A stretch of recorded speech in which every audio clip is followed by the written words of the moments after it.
Bom, queridos, graça e paz, eu gostaria de rapidamente, neste vídeo, estar exteriorizando algo que tem povoado os meus pensamentos já há alguns dias e expressar para você, exteriorizar para você, nada teologicamente falando exuberante, talvez não seja uma grande revelação, nenhuma novidade, algo básico, uma mensagem simples, porém que eu entendo que Deus deseja falar com alguém.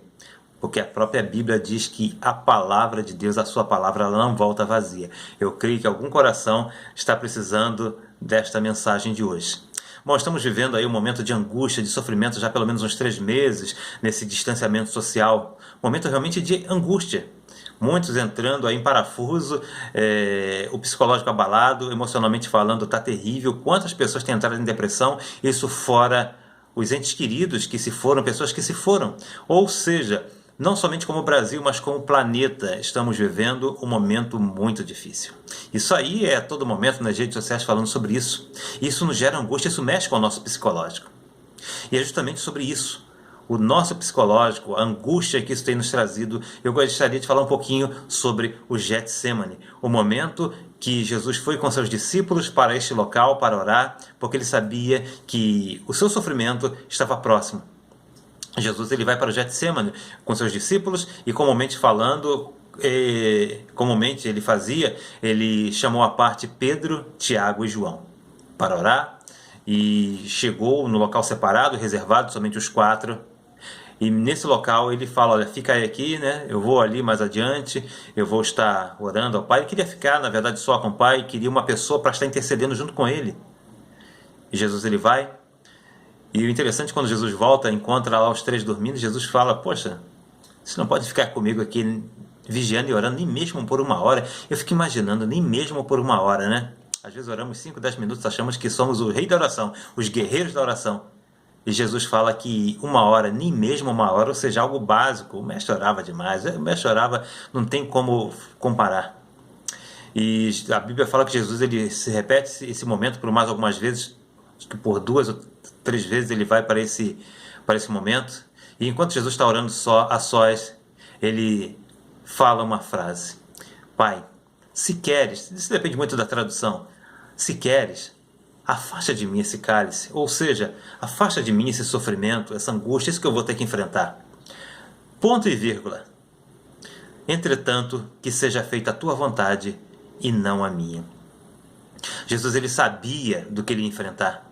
Jesus ele estava ali orando, ele estava angustiado. O autor do Evangelho de Lucas, o próprio Lucas, ele fala que Jesus suava sangue, gotas de sangue, tamanho era o sofrimento.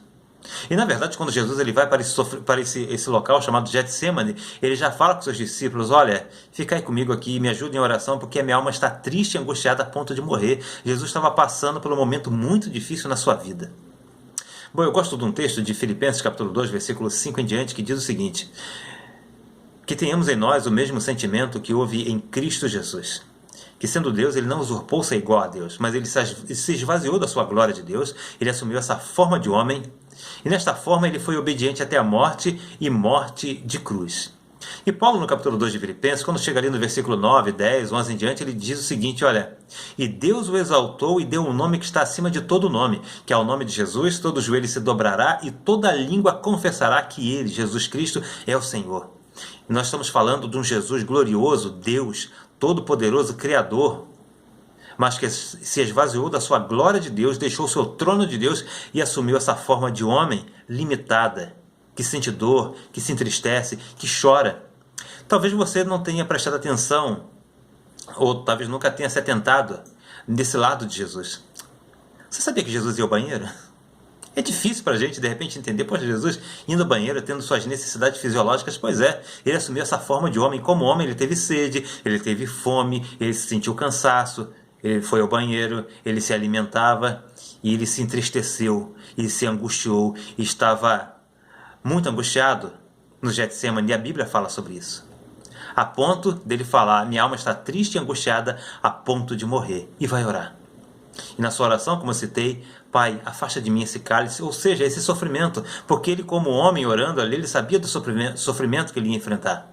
E ele não queria enfrentar, e ele não precisaria enfrentar. Ele enfrentou por amor a mim e a você. Imagine só, o próprio Deus descendo do trono dele de glória, deixando toda a sua plenitude, toda a sua glória de Deus para assumir essa forma limitada de homem. E assim, se pararmos para pensar que a única coisa que nos diferencia de Jesus, é que nós pecamos e ele não. Mas Jesus teve sede como eu e você, teve fome como eu e você, e Jesus se entristeceu como eu e você. Estava angustiado, desesperado, porque sabia que o sofrimento estava próximo. Estamos vivendo esse momento agora que estamos... É terrível, eu sei que está difícil demais, eu tenho tido os meus conflitos, eu sei como é que é. Você querer sair e não poder, você está de folga em casa, como hoje está de folga, e não poder aproveitar, sair em família. Isso tem mexido com o nosso psicológico. Agora imagine o que Jesus estava vivendo naquele momento no Getsemane. E ele fala, Pai, afasta de mim esse sofrimento. Quantos de nós, às vezes, nesses dias, já não pediu até para morrer, Senhor, me leva. Não aguento mais, está difícil. E a pressão, muitos perdendo o emprego, perdendo os entes queridos, a pressão que muitos têm vivido. E muitos nós não temos nem noção do que tem passado. E às vezes falamos, Pai, não aguento mais. Afasta de mim esse sofrimento. Eu não aguento mais. Mas Jesus, ele completou a oração. Que seja feita a tua vontade, não a minha. Você já parou para imaginar se Jesus não tivesse completado esse depois do ponto e vírgula? Pai, afasta de mim esse sofrimento, ponto e vírgula. Mas que seja feita a tua vontade. Quando Jesus fala que seja feita a tua vontade, aí as coisas mudam de sentido, o rumo é completamente diferente. Porque se Jesus não fala essa parte da oração, se ele não declara isso em oração e simplesmente ele fala, não vou fazer mais, acabou, cansei, vou para o Pai, fiquem aí e tomem conta um dos outros, o problema de vocês pecaram, não tem nada a ver com isso. Ele poderia muito bem fazer isso, mas ele não fez. Ele enfrentou a cruz, ele enfrentou os cravos, ele enfrentou a coroa de espinhos por amor a mim e a você.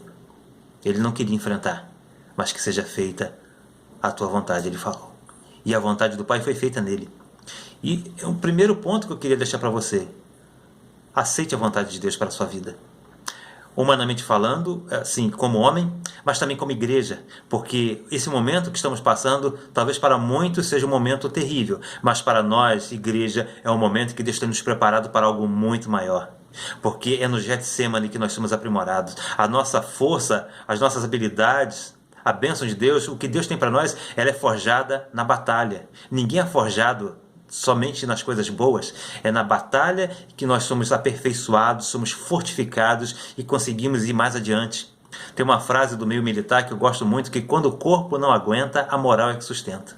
Mas no meio cristão, quando o corpo não aguenta, quando o psicológico já não dá mais, a fé que nos sustenta, a fé nesse Deus, nesse Jesus que falou um dia, que afaste de mim esse cálice, mas que seja feita a tua vontade. Eu termino essa mensagem falando que Jesus estava no local completamente profético para o que nós estamos falando aqui agora, porque Getsemane quer dizer prensa de óleo, local onde se era esmagado as azeitonas para extrair o azeite, para extrair o óleo. E azeite é símbolo do Espírito Santo. Azeite servia para combustível para as lamparinas. O azeite ele servia como medicamento, como antibiótico para cozinhar. O azeite ele tem suas propriedades. O azeite ele é medicinal. O azeite é uma grande bênção em nossas vidas. Então, se você está passando pelo Getsemane hoje, se você está sendo esmagado hoje, calma, porque nada é em vão. O apóstolo Paulo, em Romanos capítulo 8, ele ainda fala que todas as coisas cooperam para o bem daqueles que amam a Deus e são chamados segundo o seu propósito. É claro, fugiu um pouco do contexto aqui que está se falando de salvação, mas nada que Deus faz comigo e com você é em vão. Deus tem propósito em tudo. Tudo Deus tem propósito. E se estamos hoje no Getsemane, estamos hoje passando pelo momento do sofrimento, estamos sendo esmagados hoje, é porque Deus está tentando, porque Deus ele está extraindo de mim e de você o melhor óleo. Deus está nos levando talvez até o limite da nossa fé, porque Ele deseja extrair, porque Ele sabe até onde eu e você nós suportamos ir. Ele está extraindo o melhor de nós. Você está aí, talvez 3 meses em casa, vivendo esse momento de angústia, sofrimento e dor, como eu também. Mas nós não desistimos. O alimento não faltou, a moradia não faltou, a bênção de Deus não faltou. E é um momento que, particularmente, eu falo por mim. Fisicamente está difícil, está doendo. Mas espiritualmente, Deus tem me abençoado demais. É o momento espiritual que eu mais tenho vivido e tenho crescido na minha vida. Eu tenho lido a Bíblia com muito mais eficácia do que antes. Eu tenho orado com muito mais insistência do que antes. Ou seja, Getsemane é lugar de oração. Getsemane é lugar de muitas das vezes falar: Pai, não aguento mais, afasta de mim esse cálice. Mas é deixar Deus trabalhar na sua vida e falar: seja feita a tua vontade, não a minha. Deixar Deus te esmagar, extrair o melhor de você. E como igreja, nós vamos sair dessa muito melhor. Ou melhor, na verdade não vamos sair porque estamos no propósito de Deus. Quando terminar esse momento de quarentena, você vai perceber, quando voltarmos a nossa vida cotidiana normal, você vai ver que espiritualmente falando, você está muito mais fortalecido, porque nesse momento de Getsemane é o momento que dependemos de Deus, é o momento que entramos na presença de Deus, é o momento que estamos na dependência completa do Pai e da sua vontade. Amém? Que Deus te abençoe através dessa mensagem e que Deus possa continuar falando ao seu coração. Como eu falei, talvez não seja uma mensagem, teologicamente falando, exuberante, algo